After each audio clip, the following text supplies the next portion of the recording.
Hello, everybody, and welcome to the channel where we do a reading from the Bible. And today we'll do a reading from the book of Matthew, chapter 22. And man, is this a beautiful chapter! I love this. Pharisees going at God again, but at Jesus again, but they ain't got no chance.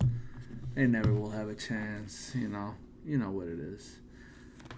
So let's get this started. Here we go. And again Jesus spoke to them in parables, saying, The kingdom of heaven may be compared to a king who gave a wedding feast for his son, and sent his servants to call those who were invited to the wedding feast. But they would not come. Again he sent other servants, saying, Tell those who are invited, See, I have prepared my dinner, my oxen and my fat calves have been slaughtered, and everything is ready. Come to the wedding feast. Before we finish reading this, just think of this as like God is inviting the Israelites, his people, to come to a wedding, to come to heaven. Think of it like this, and then they're going to say, no, they don't want to come, they're not interested. So he tells his servant, his angels, to go out and invite everybody. Like, tell everybody, it's just not just the Israels. Israel is for everybody. So, like, listen to this story. It has a very deep meaning. That's why it says he speaks in parables. There's a lot to talk about in this little verse right here. So let's just Feast. back to the reading. But they paid no attention and went off, one to his farm, another to his business, while the rest seized his servants, treated them shamefully, and killed them. The king was angry, and he sent his troops and destroyed those murderers and burned their city. Then he said to his servants, The wedding feast is ready, but those invited were not worthy. Go therefore to the main roads and invite to the wedding feast as many as you find. And those servants went out into the roads and gathered all whom they found, both bad and good. So the wedding hall was filled with guests. But when the king came in to look at the guests, he saw there a man who had no wedding garment. And he said to him, Friend, how did you get in here without a wedding garment? And he was speechless. Then the king said to the attendants, Bind him hand and foot, and cast him into the outer darkness. In that place there will be weeping and gnashing of teeth. For many are called, but few are chosen. Plotted how to entangle him in it. You can know God, and if you don't have God in your heart, you're not walking with God, right? So just think about that. Words.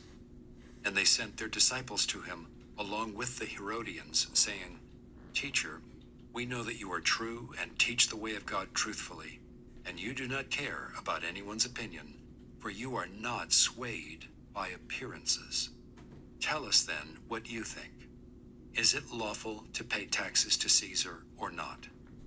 But Jesus, aware of their malice, said, Why put me to the test, you hypocrites? Show me the coin for the tax. And they brought him a denarius. And Jesus said to them, Whose likeness and inscription is this? They said, Caesar's. Then he said to them, Therefore render to Caesar the things that are Caesar's, and to God the things that are God's. When they heard it, they marveled, and they left him and went away. The same day, Sadducees came to him, who say that there is no resurrection. And they asked him a question, saying, Teacher, Moses said, if a man dies having no children, his brother must marry the widow and raise up offspring for his brother. Now there were 7 brothers among us. The first married and died, and having no offspring left his wife to his brother. So too the second and third down to the 7th. After them all, the woman died.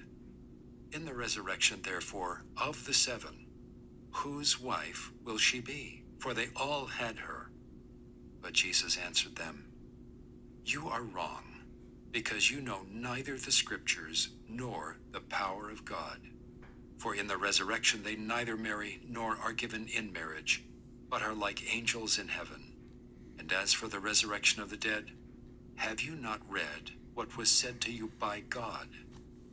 I am the God of Abraham, and the God of Isaac, and the God of Jacob. He is not God of the dead, but of the living. And when the crowd heard it, they were astonished at his teaching. But when the Pharisees heard that he had silenced the Sadducees, they gathered together. And one of them, a lawyer, asked him a question to test him. Teacher, which is the great commandment in the law? And he said to him, You shall love the Lord your God with all your heart, and with Amen. all your soul, and with all your mind.